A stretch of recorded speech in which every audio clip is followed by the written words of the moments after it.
Contractors. Uy, gako yun ah. May Rolls Royce na.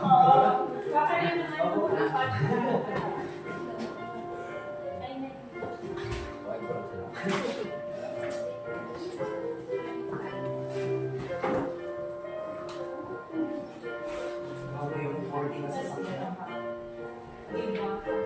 Sana ako.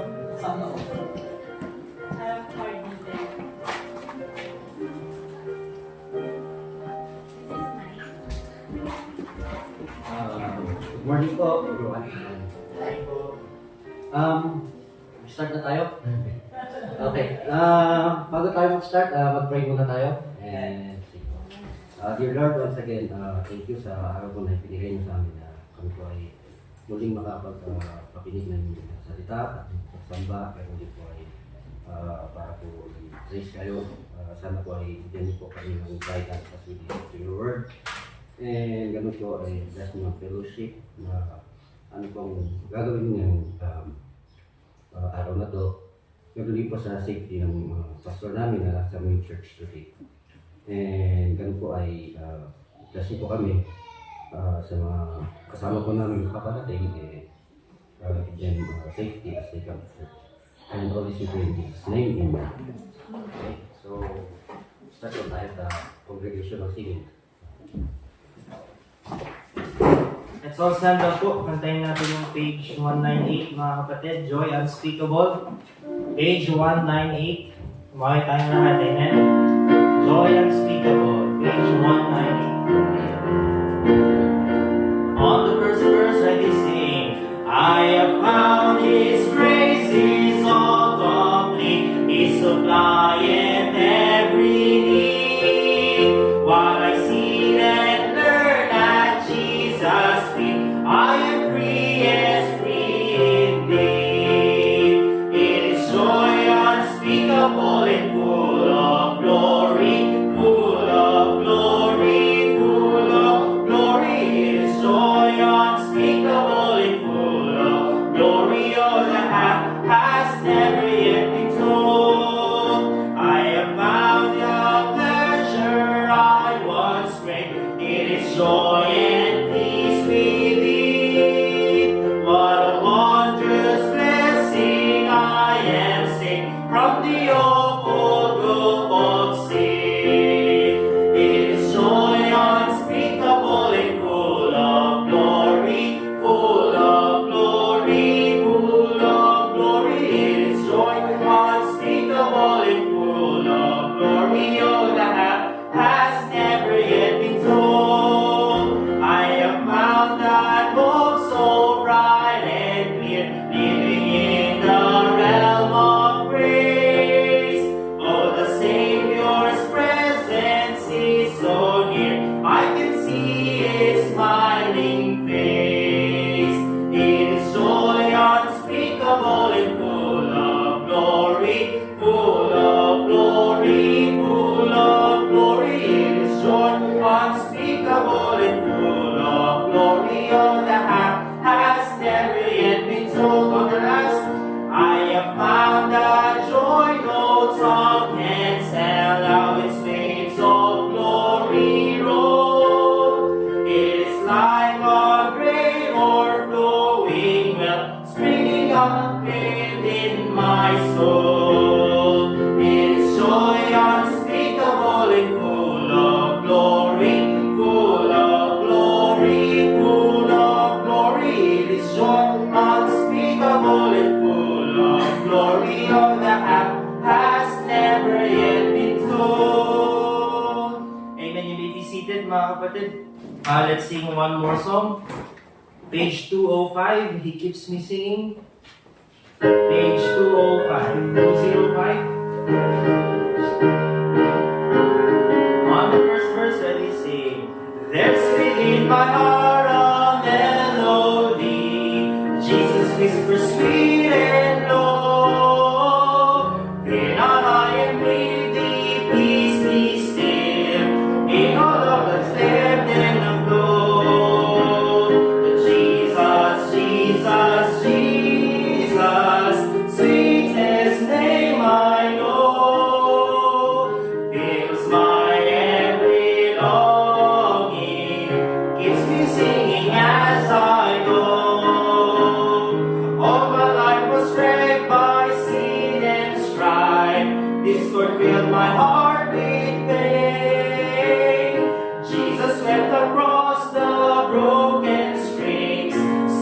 stumbling boards again.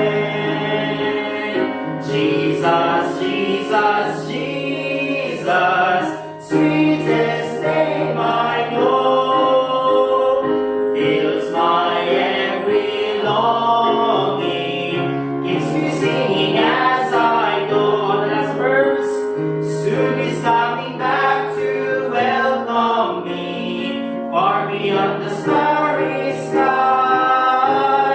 I shall wing my flight to worlds unknown, I shall reign with Him on high. Jesus, Jesus, Jesus in my heart, sweetest name I know, fills my every longing, keeps me singing as I go.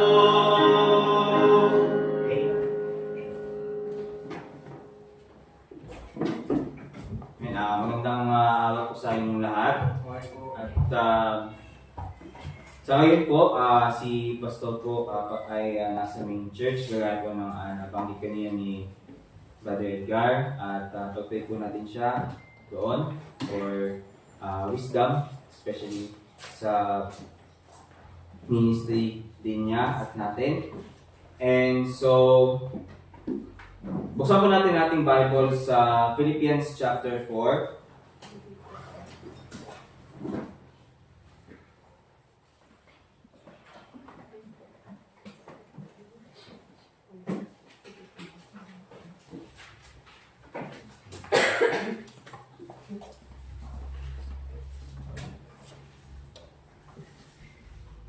At basahin po natin from verse 15. Basahin mo lang po para sa inyo sa Tagalog. Sabi po dito, at kayong mga taga-Pilipos, nalalaman naman ninyo na nang pasimula ng Ebanghelyo nang ako'y umalis sa Macedonia, wala ni isang iglesia o simbahan na nakipagkaisa sa akin sa pagbibigay at pagtanggap kundi kayo lamang. Sapagkat kahit ako'y nasa Thessalonica ay nagpapadala kayo minsan at muli para sa aking kailangan. Hindi sa ako'y naghahanap ng kaloob, kundi hinahanap ko ang bunga na dumarami para sa inyo. Ngunit mayroon ako ng lahat ng bagay at sumasagana. Ako'y busog, palibhasa ay tumanggap kay Epaprodito ng mga bagay na galing sa inyo na mabangong samyo, isang handog na kaaya-aya at kalugod-lugod sa Diyos. At pupulan ng aking Diyos ang bawat kailangan ninyo ayon sa kanyang mga kayamanan sa kalulhatian kay Kristo Jesus. Ngayon, naway sumangating Diyos at Ama ang kalulhatian magpakailanman. Amen. Batiin ninyo ang bawat banal kay Kristo Jesus. Binabati kayo ng mga kapatid na kasama ko. Binabati kayo ng lahat ng mga banal, lalong-lalo na ng mga kasambahay ni Cesar. Sumain niyo nawang Espiritu ang biyaya ng Panginoong Jesus Kristo. Amen. Tayo po yung manalangin. Panginoong Diyos, ay mga salangit, maraming salamat po sa oras na ito. Kami narito upang mag-aral patungkol sa paksang ito na aming tatalakayin mula sa aklat ng taga-Pilipos, Panginoon. Puspusin mo kami ng iyong biyaya at ng Espiritu na maintindihan namin ang aming tatalakayin ngayong umagang ito. Salamat din po sa pagkakataon na binigyan ninyo po sa akin upang maituro ang bagay na ito. At salamat din po sa lahat ng narito at sa mga paparating pa lamang ay inyong ingatan.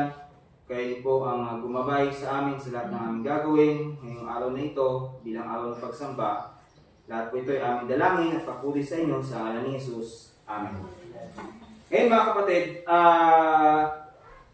ang pamagat ng aking paksang tatalakayin ay pagkabukas palad at kagandahang loob. Okay? Pagkabukas palad at kagandahang loob. Generosity and liberality sa English. Pero ang subtitle ko nito ba't tayo nagbibigay bilang isang simbahan? Ngayon, bigyan ko kayo ng pauna. Hindi ito isang paksa na magpipilit sa inyo na magbigay.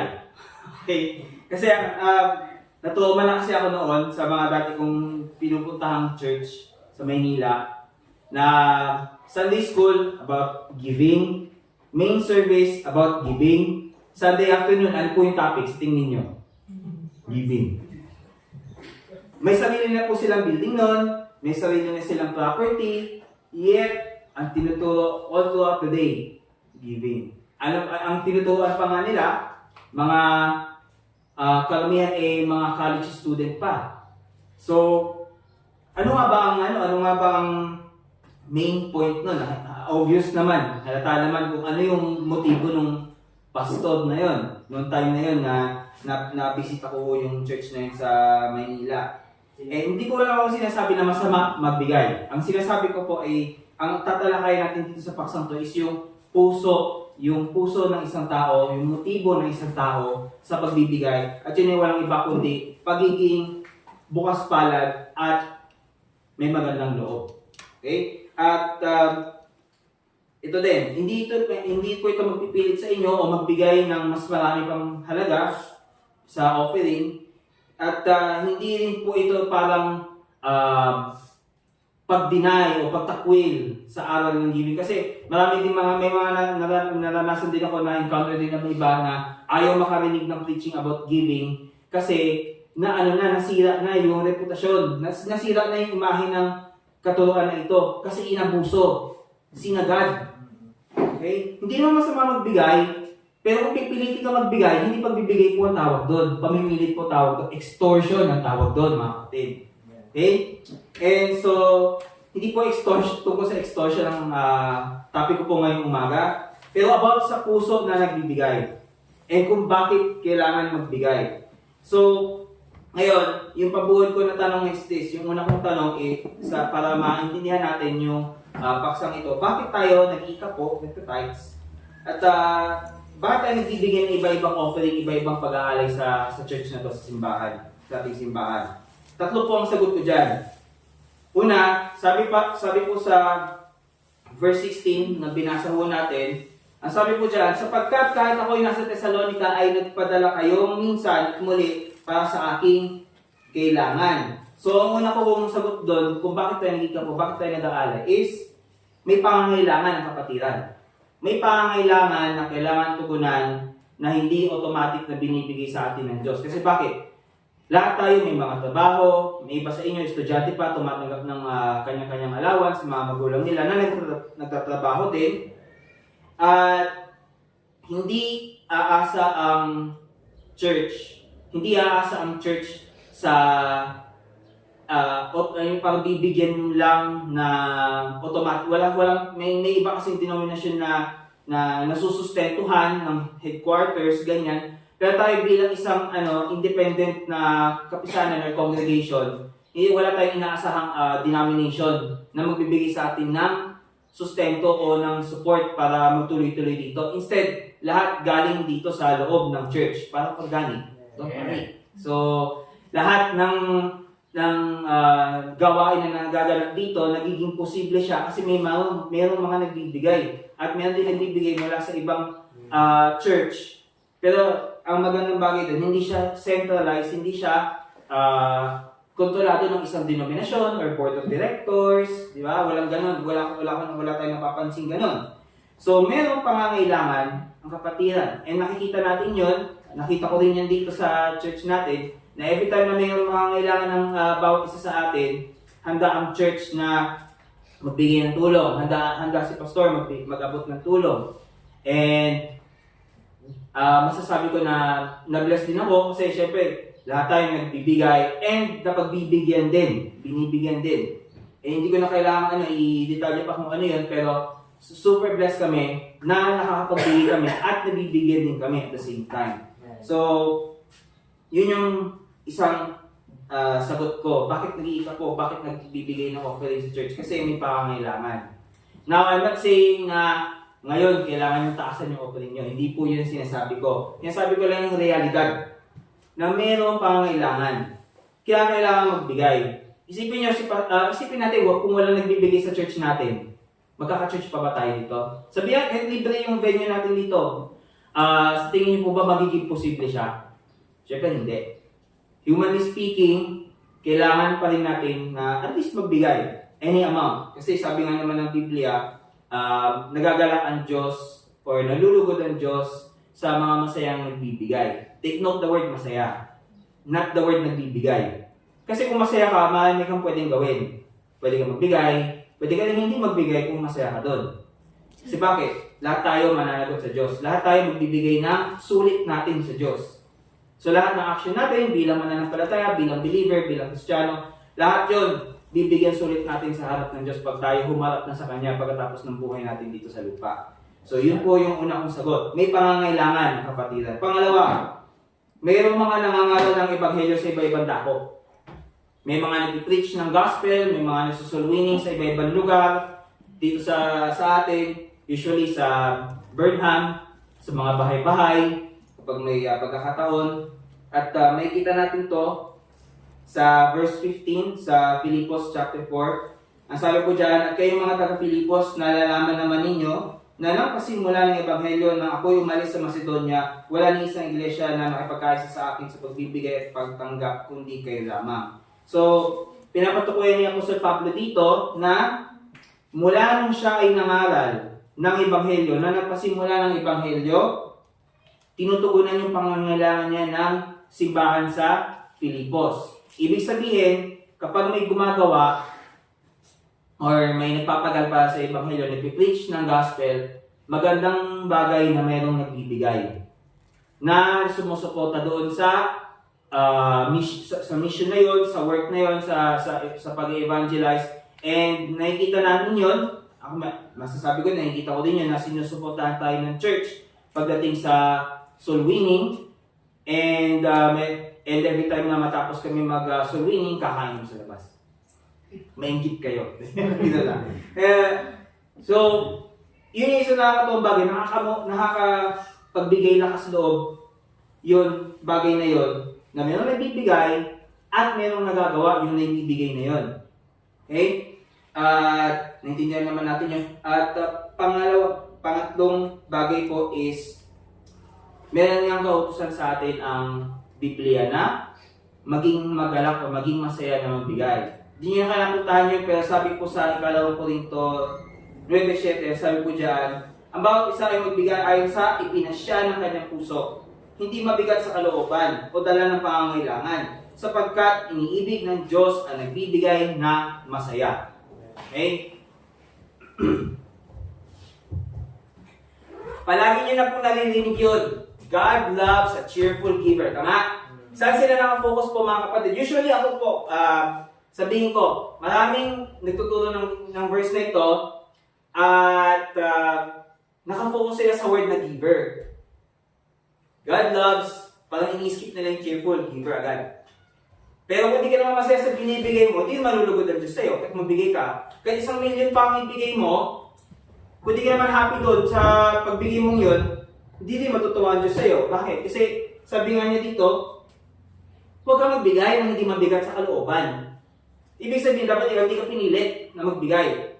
Kung halimbawa, piso lang bibigay mo, pero masaya ka na sa piso bibigay mo, edi gano'n din yung magiging reward mo sa langit. Kasing halaga ng piso. Pag nagbigay ka ng 1 million, pero masaya ka naman sa 1 million, o sabihin natin 1,000 para maging realistic. So, magbigay ka 1,000, masaya ka sa binigay mo 1,000, after 10 years, hindi ka nag-imbot, hindi ka nagtampo sa 1,000 binigay mo, masaya ka doon, masaya din ang Diyos doon. At may reward ka rin doon. Kasi maraming mapupuntahan yung 1,000 na yun. Diba? Sa mapupuntahan 20 pesos mo, pwede mo dalhin sa church, tapos magsusupport ka na gawain. Maraming magagawa yung 20 pesos na yun, mga kapatid. So, isa pang bagay, sabi po doon sa verse din na sa 2 Corinthians 9:7, sinabi ko din doon, ayon sa ipinasya ng kanyang puso. Ano po ibig sabihin nun? Bahala ka. Kung magkano gusto mo. Kung gaano kahalaki, kung anong halaga, gusto mo ibigay. Kagaya ng sinabi ko, kung piso binigay mo, pero masaya ka sa pisong yun, masaya din ang Diyos para sa'yo. Kasi anong tinitingnan niya una sa lahat ng bagay, ito po mga kapatid, hindi lang sa kaligtasan. Tinitingnan ng Diyos ang ating puso dahil yun ang una niyang hinahanap, ang puso. Kaya si Haring David, anong tawag sa kanya ng Biblia? Isang lalaki na hinahangad ang puso ng Diyos. Man after God's own heart. Hinahanap niya, hinahangad niya. Kaya ang sabi sa Bible, seek ye first the kingdom of God. Hanapin natin, maghangad tayo sa kaharian ng Diyos at idadagdag ang lahat ng bagay na iyon sa atin upang hindi tayo mag-alala sa kung ano mangyayari bukas. Diba? Yun kasi yung mahirap, yun din yung napansin ko din. At legitimate reason din naman, magandang reason din para sabihin na ang hirap magbigay, Brad. Kasi naghihirap kami. Una sa lahat, hindi ko po pwedeng isisi yung hindi ko po kayo pwedeng sisihin kasi iba-iba tayo ng sitwasyon eh. Iba-iba tayo na may mga binabayaran tayo and minsan akala natin hindi aabot. And may mga instances na sasabihin nila, ay, hindi mo kasi ginawa to kaya hindi umabot yung budget mo. Meron din ako mga narinig din at hindi ko sila pwedeng sabihin na, ay, mali kayo. Na nagtatayad sila, nag-iikap po sila at hindi sila nagkukulang. May ako narinig na ganun. At napatunayan ko din yun na kapag nag-iikap po ka, hindi ka magkukulang. Kasi bakit? Meron ka pang 90% na pwede mong tsagain na gamitin. At ang ito yung magandang bagay sa ating Diyos. Hindi niya gusto ng 100% sa pera natin. Kasi bakit? Naiintindihan niya at sinabi niya nung una pa lang, ang tao dahil sa kasalanan, magbubuno siya, maghihirap siya buong buhay niya. Susumpain niyo lupa ng kanya kung saan siya nagbubungkal, di ba? All the day, sa lahat ng araw ng isang tao, magtatrabaho siya para mabuhay. Hindi na kagaya ngayon, wala naman tayo sa hardin ng Eden na lahat ibibigay sa atin ng Diyos. Wala na tayo doon, tapos na tayo doon. So, alam ng Diyos na kapag tayo ay nagsikap, may dadagdag sa atin, darating ang sahod, and pagdating ng sahod, yung unang 10% nun, sa kanya dapat. Okay, alam na natin yun. Pero bakit nga ba may mga tumutulig pa rin sa turo na ito? O bakit may mga nagbabaluktot ng turo na ito? Una-una sa lahat, dalawa ang pinakadahilan yan. Kayabangan at kasakiman. Ganun, yun naman yung dalawang yun eh, yung bumabaluktot sa turo na yun. Kasi kung masaya ka nagbibigay, papuri sa Diyos. Pero kung yung tao na naghahangad ng ng ibibigay mo sa Diyos, siya yung sasamsam, siya yung kukuha, hindi na sa Diyos yun. Yung puso ng taong yun. So, gayon malalaman natin ang mga bagay na ito, yung mga dahilan, nasabi ko kung 3 dahilan, na bakit tayo nagkikap o ba tayo nagbibigay? Kasi meron pangangailangan ng kapatiran, meron ding nangangaral ng ebanghelyo sa iba-ibang lugar, at meron kautusan na maging masaya tayo na magbigay. Okay, yun yung 3 kong sagot.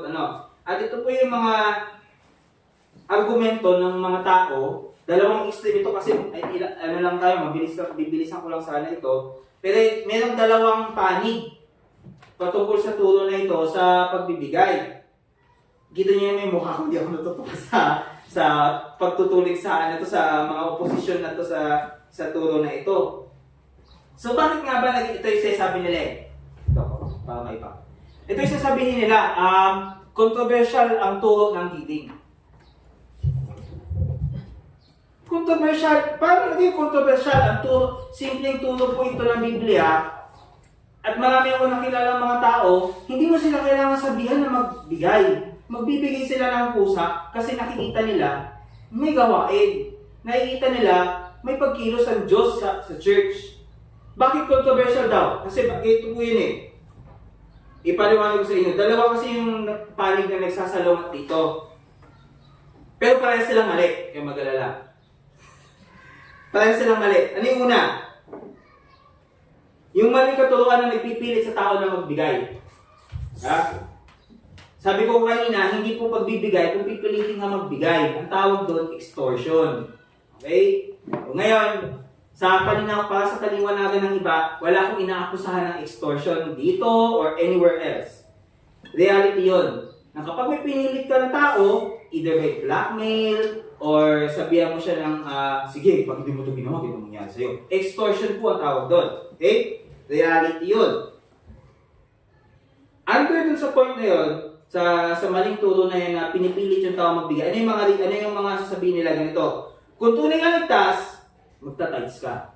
Sino nakarinig po nun? Taas ang kamay. Be honest. Sabihin nyo, taas po kamay nyo. Saan nyo narinig yun? Kapag hindi ka nag-tights, hindi ka ligtas. God bless you, brother. Sino pa? Sino pa nakarinig doon? Praise God. Sino pa nakarinig yung turo na yan? Sino pa po? Kayo mga atin. Hindi na ba yan? Hindi pa? Oh. Bagong turo? Hindi. Bago siya, di ba? Sa pandinig natin. Sa iba sa inyo, bago siguro yun. Pero noong una ko narinig yun, napakamot lang ako ng ulo.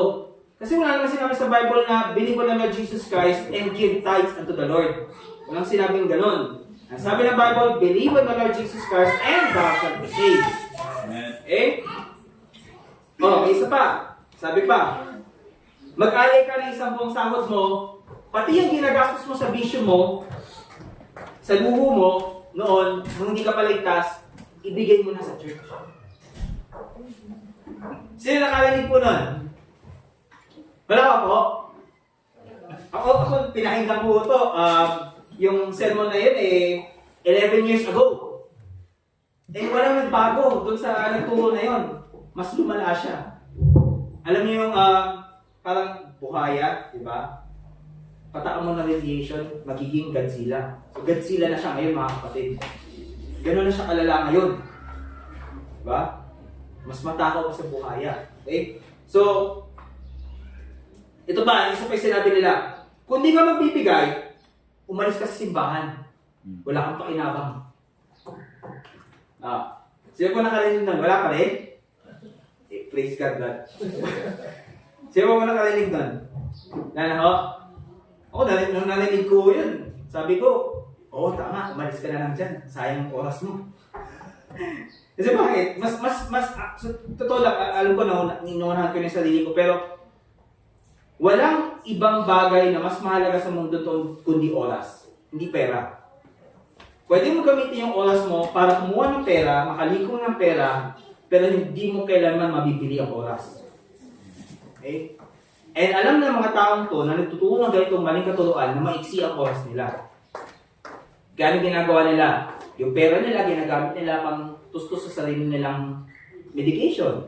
Pang tustos sa surgery. Hindi kasi sabi masama yun. Pero yung kasamaan ng puso nila, yung nag-joke sa kanila na kumuha ng maraming pera, sipsipin yung congregation ng pera nila, regardless ng kanilang estado sa buhay, at ginagawa nilang walang kapakipakinabang ang salita ng Diyos dahil sa ganun nilang katuruan. Yun yung isang maling katuruan. Dito tayo sa kabila. May mga maling katuruan na tumutuloy sa pagbibigay ng ikapo o sa kahit anong pagbibigay, magdonasyon na lang daw. Sabi nila, hindi na daw tayo saklaw ng kautusan ng Old Testament, matandang tipan. Kasi nasa bagong tipan na tayo. Narinig na po yung ganon. Hindi na tayo covered ng hindi natin kailangan sumunod sa Old Testament na kautusan kasi nasa New Testament na tayo. We're no longer under the law but under grace, sabi nila. Kasama yung utos na mag-ikapo sa Old Testament. So, ibig sabihin, hindi na kasama yung ikapo. Hindi na kasama yung pag-offering. Ano na lang? Magbigay. Diba? Yun na lang yung sinasabi nila. Pero ito po, ito yung sabi nila, walang binanggit na utos na mag-ikapo sa New Testament. Tama ba? Tingnan natin mamaya sa Bible. At sabi po dito, tingnan ko lang, babasahin ko lang po sa inyo sa Mateo 23. Ito, madali na lang itong madali na lang po itong sagutin sa totoo lang. Sabi po sa Matthew 23, Mateo 23, dito sinasaway ni Jesucristo, ng Panginoong Jesucristo, yung mga Pariseo at Saduceo. So, sabi dito ng Biblia, kasi kung natatandaan ninyo, marami siyang binabanggit na mga bagay laban sa kanilang pagiging paimbabaw or hypocrites. So,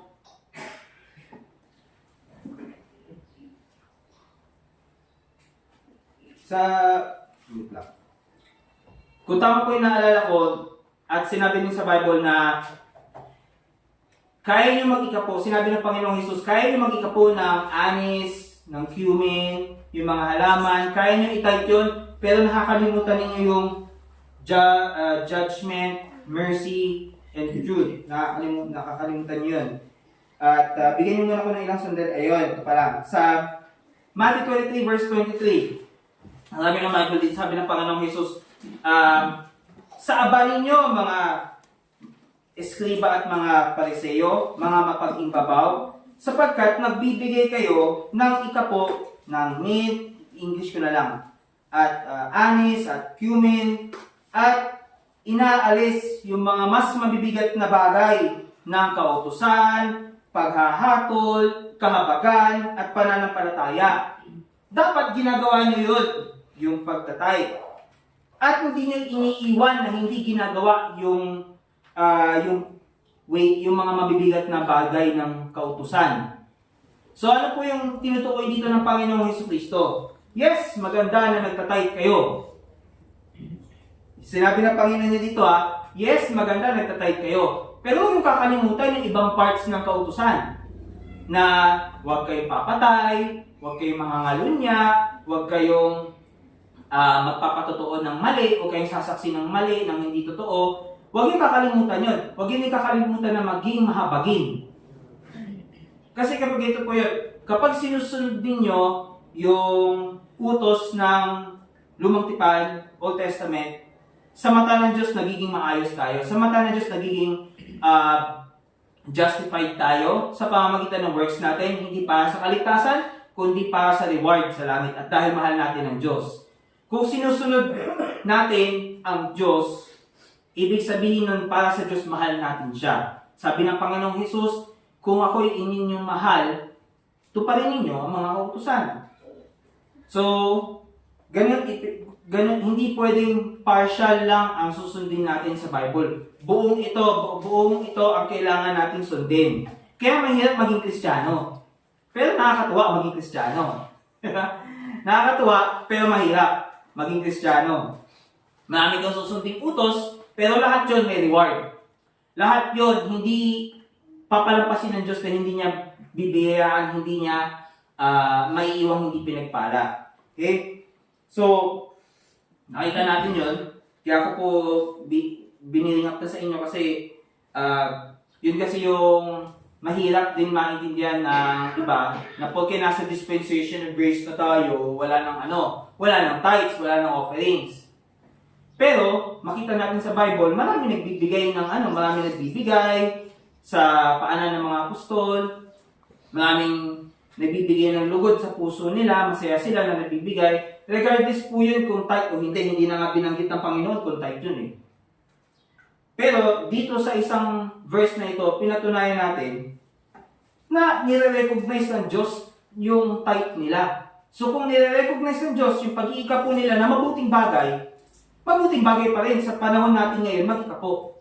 Bakit po? Kasi kung sa templo, nung mga panahon ng templo doon sa Jerusalem, mayroon pang templo, kaya nag-iikapo yung mga taga-Israel kasi yun yung sustento ng mga naglilingkod doon, ng mga saserdote, ng mga levita, yun yung sustento nila, yun yung kinabubuhay nila kasi hindi sila nagtatanim, wala silang sariling lupain except sa mga bahay nila, wala silang taniman, wala silang sakahan. So saan sila aasa? Sa mga tao na inutusan ng Diyos na magbigay. Sino yun? Yung mga nasa labas ng templo. O ngayon, wala na ang templo ng 70 AD, di ko alam kung kailan babalik yung third temple. Kung magkakaroon ng third temple, hindi natin alam, huwag na natin alamin. Pag nalaman ninyo, malapit na ang katapusan. Pero, ito po yun. Kapag sa panahon natin ngayon, sa Bagong Tipan, sa New Testament, mga kapatid, ni-recognize ng Panginoon na maganda pa rin mag-tithe, na maganda pa rin mag-ikapo. I'm not saying this out of, hindi ko sinasabi para sabihin sa inyo na, ay, kailangan mag-ikapo na ako ngayon kahit kulang yung pera ko. Hindi po yun ang pinupunto ko. Ang pinupunto ko, balik po tayo sa una kong sinabi, na kaya tayo magbibigay ng ikapo, kaya tayo magbibigay ng mga alay natin is dahil gusto natin maging mahabagin, gusto natin maging bukas palad, gusto natin maging magmagandang loob. Lahat ng ginagawa natin, lagi yan galing sa puso natin. Ano man ang sabihin natin, ano man ang gawin natin, lahat yun galing sa puso natin. At itong mga nangangaral na ito, ng mga ganitong turo, hahatulan sila ng Diyos sa impyerno. Bibigyan sila. Kasi minsan, karamihan, kadalasan po, mali ang ebanghelyo na tinuturo ng mga taong to. Nasasabihin nila, pag hindi ka nag-iika po, hindi ka nag-o-offering, hindi ka ligtas. Tapos sasabihin nila, pag hindi mo kailangan mag-iika po, magbigay ka na lang, kasi wala namang utos sa bagong tipan na mag-tithe ka. Literally, letter by letter, word by word, totoo yun. Pero, nabasa natin sa Matthew 23:23, ina-acknowledge pa rin ng Diyos yung tithe. Maganda pa rin mag-tithe, pero huwag niyong kalimutan yung mga mabibigat na bagay sa kautusan. Huwag niyong kalimutan yung 99% ng Bible just because yung 1% na turo about tithing, yun lang yung tinuturo mo. Yun yung gusto iputo ng ating Panginoon na huwag niyong kalimutan yung mga mas importanteng bagay sa Biblia. Hindi lang naman all about tithing ito mga kapatid. At ito pang isang bagay. Dito sa panig ng mga nagsasabi na walang utos, yung pangalawang sinabi ko na tutulig sa pag-iika po, ang sabi pa nila, sa panig nila, ang Biblia daw ay laging ay madalas or 99% of the time pumapatungkol or mas marami ang mention pagdating sa pera ang Bible. Sino po nakarinig nun? Nakabasa ng ganong turo? Wala. Kasi bakit? Bagong turo kasi yun. Na siya sabi na, the Bible is it talks all about finances and money. Pero, ano yung puso ng tao nagsabi nun? Palagay niya, ano yung puso ng tao nagsabi nun? Siguro kulang siya sa pera. Siguro yung church niya hindi nagbibigay sa kanya kasi dinideny niya yung tithing. Ngayon, ano nangyari po sa mga churches na yun?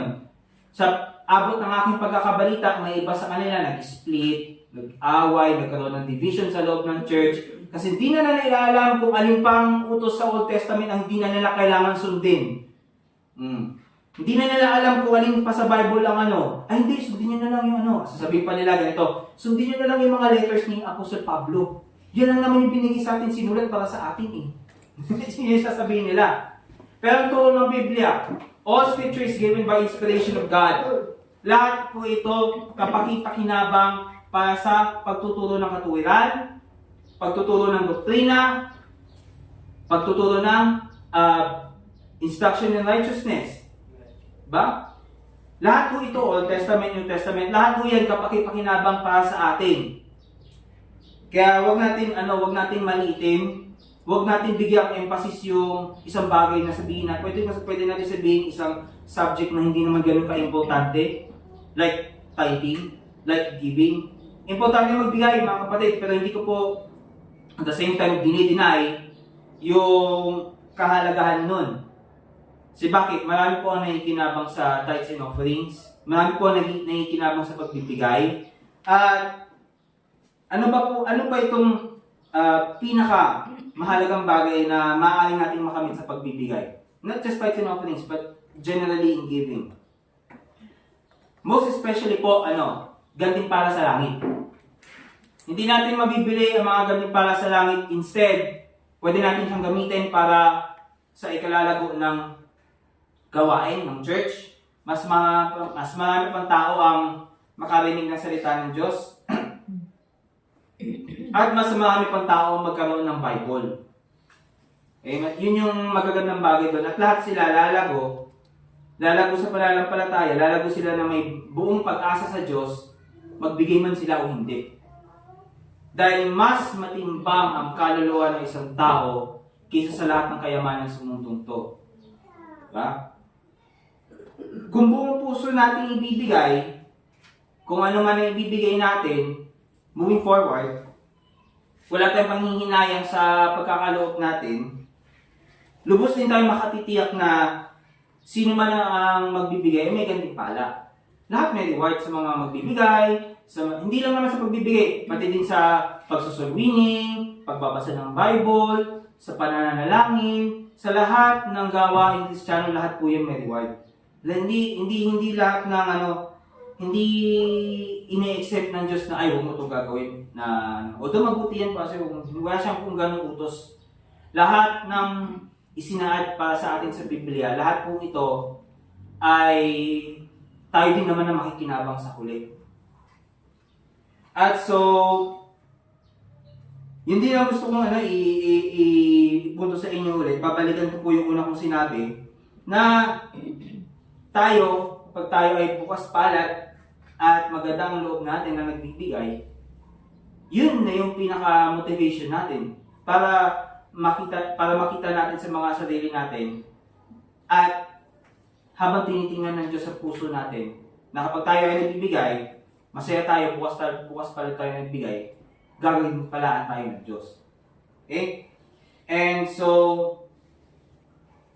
ito pa yung magandang bagay dito na isipang pangako ng Diyos. Kasi akala nila, kailangan ko magbigay na magbigay. Di bala na maupusan ako. Pero sa magbigay ako ng magbigay. Hindi po ganun mag-isip ang Diyos.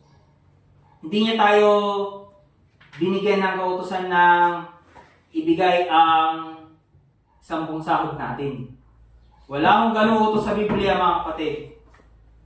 Ilang beses ko lang pinasa to, wala akong nakita ni isa. Paano nila nakita yon? Dahil ang puso nila ay puno ng kasakiman, puno ng kasamaan, na hangad nila ay salapi. Hindi nila hangad ang kalooban ng Diyos. Now, I'm not saying na, kasi may mga iba kasi na nabulag sa tulong yon, sincere sila, na sige, ibibigay ko kasi sincere naman ko. Yung mga ganon, hindi ko minamali yun. Sincere sila eh. Pero yung mga nagtutulong ng ganon, na ipipilit ka, sisigaw ka sa pulpito, sumisigaw po ba ako? Hindi naman malakas lang yung mic. Pero sumisigaw pa, at sinasabi na kapag hindi kayo nagbibigay sa church, umalis na lang kayo. Wala akong ganon, mga kapatid. At ito pa sasabihin nila, ako ang nagtayo ng church na to. Kaya magbigay kayo. Kung hindi, papaalisin ko kayo. Or umalis na lang kayo. Ito pa yung sabi, mas mabuti pa na makita ko kayo sa ibang simbahan kaysa na dito kayo hindi kayo nabibigay, pabigat kayo. Mga kapatid, sino ang tunay na pabigat sa mga salitang yun? Yung nasa upuan na nakikinig o yung nagtuturo nun? Diba? Hindi ho ganun ang tamang puso ng pagbibigay, mga kapatid. Di ka pipilitin, di ka kukonsensyahin sa kaligtasan mo. And ito yung kagandahan sa Once Saved, Always Saved. Kahit hindi ka magbigay ng tithes and offering sa church po natin, sa buong buhay mo, ligtas ka pa rin. Pero hindi uusad ng maayos, hindi uusad ng maganda yung ministry ng church kung hindi ka nagbibigay. Reality po yun hindi ko talaga, reality yun. Isipin nyo lahat tayo dito nagbibigay, pero lahat tayo pupunta ng church. Tapos narinig natin, nababasa natin sa Philippians, nababasa natin sa Acts, na mayroong nagbibigay pa sa mga missionary, nagbibigay kay Apostle Pablo. Nagbubulag-bulagan tayo kung ganun. Kasi ang reality, and since especially sa panahon natin ngayon, hindi tayo makakakilos pag wala tayong pera, tama? Ganun din ang church. Hindi din kikilos sa church pag walang pera. Kaya kailangan may magbigay. At the same time, hindi ko din sinasabi sa inyo na ubusin yung pera ninyo para sa church. Yung dati ninyong, hindi ko din sasabihin sa inyo na yung dati ninyong pinanggagasta sa vision ninyo, ibigay nyo sa church. Kasi hindi yun ang utos ng Diyos. Okay? Ang sino man nagtuturo ng ganon, mali ang turo niya. Mali ang puso niya. Liko ang puso ng taong nagsasabi ng ganon. Bakit? Anong hinahangad niya? Hindi para sa ikabubuti mo. Ang hangad niya is pera mo. Okay? Alam sasabihin, i-deny nila na hindi sila prosperity gospel preacher. Samantala, ano epekto nun sa tao? Kailangan ko ng pera para yung church tumago. Kailangan ko magbigay para yung yung pastor matuwa sa akin. Hindi ho. Mas matutuwa ang pastor natin. At ang sino mang pastor, generally speaking, matutuwa ang sino mang pastor kapag yung binibigay mo, regardless of the amount, lugod sa puso mo. Sabi ko nga kanina kahit piso ibigay mo kung happy ka doon, may reward ka. Pero kasi tumbas lang ng piso. So, kasi kung ano yung ginawa natin, kung ano yung binigay natin para sa Panginoon, in return, gano'n din ang gagawin niya. ganito niya yung ibabalik niya sa atin. And sometimes, sabi pa nga much more above pa daw ang ibibigay sa atin ng Diyos kapag tayo ay nabibigay. And that's especially true. Totoo yun. In some extent. May times na hindi totoo yun na kamay, nagbigay ka, tapos kakabigay mo na ng tithes mo. Ito case-to-case basis po ito, na nagbigay ka ng tithes mo, tapos bigla kang nagkaroon ng sakit, di naubos ang pera mo.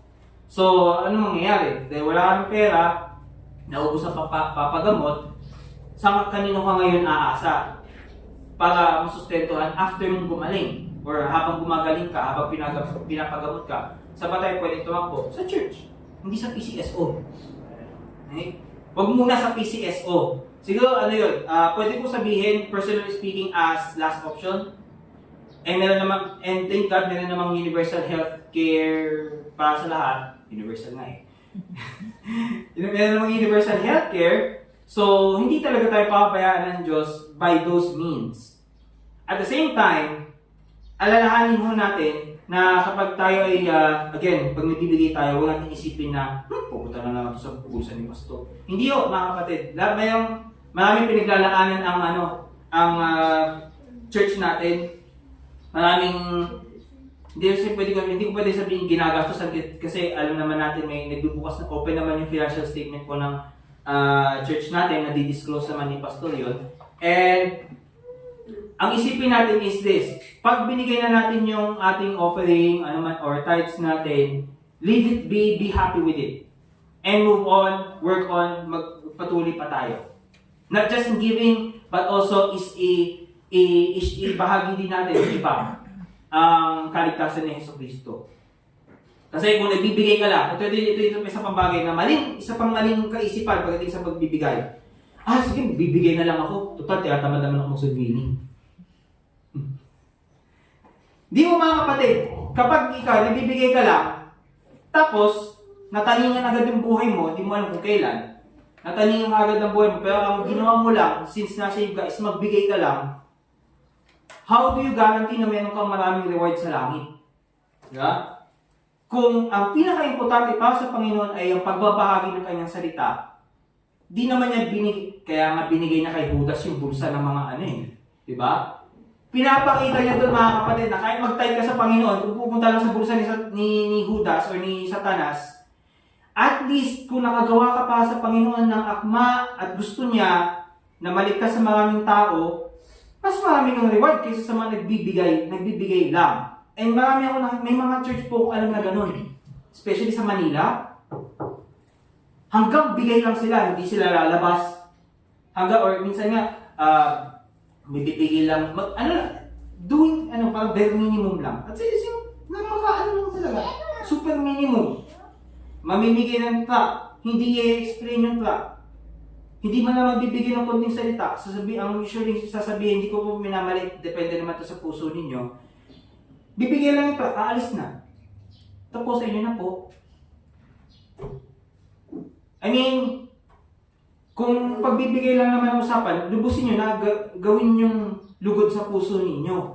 And make sure na yung pinagbibigyan po ninyo ay nasa tamang pananampalataya, nasa tamang turo. Kaya nagkakasandilyo sila kaya nagkakaroon sila ng mga chandelier, magagandang building. Kasi bakit? Hindi nila tinutustusan ang gawain ng Diyos as their main focus. Nagpaparami sila ng church kasi gusto nila ng mas marami pa na source ng income or offering or tithe, if you will. Nawawala yung puso ng Diyos sa kanilang ginagawa. Nawawalang bahala yung salita ng Diyos just because gusto nila ituon yung isang part na ito ng Bible na hindi naman binigay masyado ng emphasis pero binibigang halaga pa rin, which is giving. And saan po ba dapat ang tuon? Ano po ba ang dapat natin unang aalahanin kapag tayo magbibigay? Dapat tayo ay bukas palad at tayo ay may magandang loob. Kasi kung wala tayong dalawang bagay na yung mga kapatid, pag nagbigay tayo, walang silbi yun. Walang reward yun para sa atin, pero meron pa rin siyang magagawa. Kasi practically speaking, kapag nagbigay ka nga ng 10,000, maraming magagawa yun. Pero pag binigay mo 10,000, hindi ka pa willing sa puso mo, wala kang reward dun. At tapusin ko na po ito. At last na pwede, yun po yung isang bagay na kailangan nating alalahanin kapag tayo nagbibigay. Kasi minsan kasi, hindi ko naman sinasabi ito dahil nakita ko ito, pero as a general thought, na yung iba nagbibigay lang parang passive na lang sa kanila na, ito na. Parang ganun na lang. Not here ha, pero sa iba, na out of obligation. Magbibigay na lang sila out of obligation. O yun nga, pag sinabi ko, baka magalit sa akin si Pastor, sige, bibigay na nga ako. Ba yan? Pinapatamaan ako ni Pastor kasi sabi niya, pag hindi nagbibigay, wala daw ako token. Ito, bibigay na ako para may token ako next conference, may token ako pag bibigay ako. Mga kapatid, hindi po tayo stock market. Na mag-invest ka dito, tapos may dividendo ka makukuha. Pag nagbigay ka sa Panginoon, nag-invest ka sa gawain ng Panginoon, ang dividendo na babalik sa'yo sa langit. Hindi, pwede rin dito sa lupa, pwede rin sa langit. Okay? At napakagandang bagay na magbigay kung tama ang puso natin. Hindi ko po ito sinasabi bilang pamimilit, kagaya ng karamihan ng ginagawa ng iba. Pero pinapakita ko po sa inyo na yung realidad, bakit may bigat, bakit may ikapo, bakit nag-iikapo pa rin, bakit may mga different offerings, bakit kailangan pa natin gawin ang mga bagay na ito? Kasi nga una, may gawain, may mga kapatiran na tinutulungan natin. Pangalawa, may gawain ng ebanghelyo na kailangan natin ipalaganap ang mabuting balita. Pangatlo, inutos sa atin ng Panginoon na maging masayang magbigay. Hindi lang basta magbigay, kundi masaya. Okay? Kasi again, kagaya ng sinabi ko kanina, kung hindi ka masaya na nagbibigay ka, wala kang gantimpala para doon. Kasi hindi ang unang tinitingnan ng Diyos sa bawat ginagawa at sinasabi natin ay ang ating puso. Okay po? So, yun lamang po ang ating paksa about Sunday School. Q&A na ba to? Yung Q&A. Sige, may susunod pa ba, brother? Or i-dismiss ko na? Sige, we're dismissed. So, fellowship muna tayo. Kung may tanong kayo sa akin, lapit kayo. About ano? Sino yung pastor na ano? Naka-record? Hindi, balik ko sa utin yan. Naka-record? Hindi. Sino yung dito kayo na? Hindi, joke lang. Sige. Dito na tayo eh. Sige na. Mag-break muna tayo. Ito na. Ilang minutes? RJ? 2 minutes na. 6 minutes.